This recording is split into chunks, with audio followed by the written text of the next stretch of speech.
Je vais vous lire le message spirituel du jour du 14 mars 2021. En sécurité dans la tempête. Cette espérance, nous la possédons comme une ancre de l'âme, sûre et solide. Elle pénètre au-delà du voile, là où Jésus est entré pour nous comme précurseur ayant été fait souverain sacrificateur pour toujours, selon l'ordre de Melchizedek. L'espérance même de la vie éternelle est placée devant nous.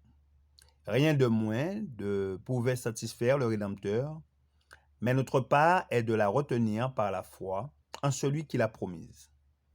Nous pouvons nous attendre à souffrir, mais ceux qui participent à ces peines partageront aussi sa gloire. Il a acquis le pardon et l'immortalité pour les âmes tombées et vouées à la mort. Et notre part, pour en bénéficier, est de recevoir ce don par la foi, pour nous qui croyons en lui. Cette espérance est comme l'encre sûre et solide de notre âme.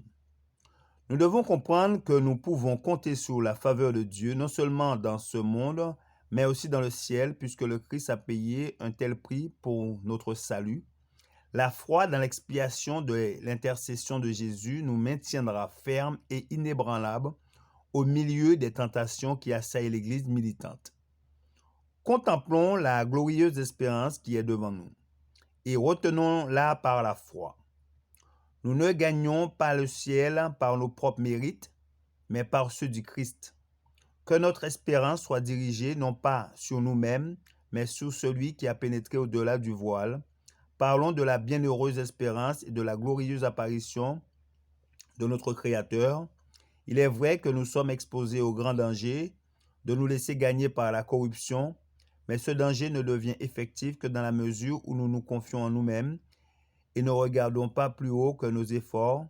En faisant cela, nous risquons le naufrage de notre foi. Centrez-vous sur le Créateur. Notre espérance de la vie éternelle est pour notre âme une ancre sûre et solide, car elle est fixée au-delà du voile.